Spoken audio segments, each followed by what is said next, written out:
ఇక్కడ నుంచి స్టేజ్ వరకు వాళ్ళని ప్రిఫర్ చేయాలి.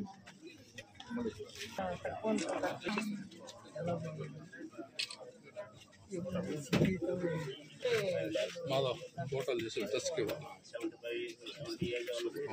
ఓకే. ఫస్ట్ ఇప్పుడు తెల్ల కార్డు ఉన్నంత మాత్రం ప్రతి ఒక్కరికి ఇది అవైల్ అవుతుంది. దానికి ఏం చేయాలా, వీళ్ళు ఏమన్నా దాన్ని ఎన్రోల్ చేసుకోవాలా, అది ఏమైనా దానికి స్పెషల్ ప్రొసీజర్ ఉందా?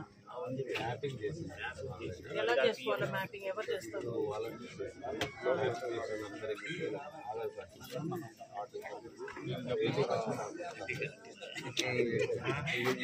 ఎవరైనా వైట్ కార్డు దిగిపోయి ఉంటే మన వాళ్ళు ఏమైనా పోతారా?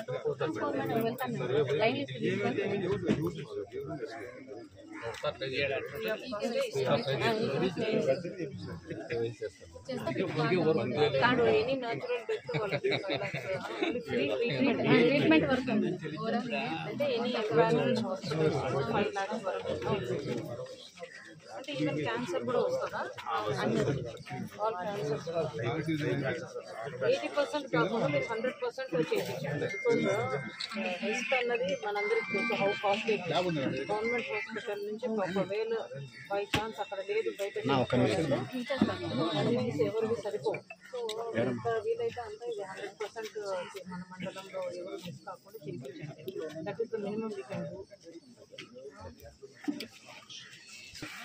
మన దగ్గర ఏంటి అమ్మా టీబీ కేసెస్ మన మండలంలో యాక్టివ్ కేసెస్ 10 cases యాక్టివ్. వాళ్ళకి అంతా ఎక్కడి నుంచి డాట్స్ సప్లై వాళ్ళకు హోమ్ డెలివరీ ఇస్తారా డ్రగ్స్? హోమ్ లేకపోతే వాళ్ళు వచ్చి తీసుకుంటారు. ఆశా కార్యకర్తలు తీసుకొని పంపిస్తాము. వాళ్ళు ఏమంటారు వాళ్ళ తాలూకాలో ఉంటారు. మనకు మండలానికి పిఎస్సికి 5 కేజీలు మన పిఎస్సికి డ్రగ్స్ ఇస్తాం. మనం ఏ కేసు అయితే రిజిస్టర్ దాన్ని ఇచ్చేలో పోర్టల్ ఉంది, దాంట్లో ఎంటర్ చేస్తారు. ఆటోమేటిక్గా ఐడి కొట్టినా ఎక్కడైనా వాళ్ళకి ఎక్కడైనా తీసుకోవాలి. అది మనం ఐడి రెగ్యులర్గా తీసుకుంటున్నారా వాళ్ళు మెడికేషన్స్? అదే ఎందుకంటే మనం మళ్ళీ డ్రగ్ రెసిస్టెన్స్ అనేది ప్రాబ్లం కాబట్టి and explain to them that is our MDR కూడా మధ్యలో వాళ్ళు మిస్ చేస్తే drug resistance is a big problem.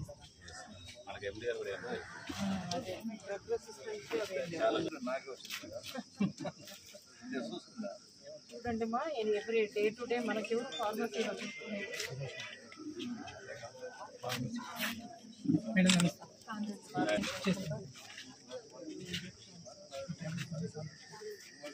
Tablet injections మనకు ఇవన్నీ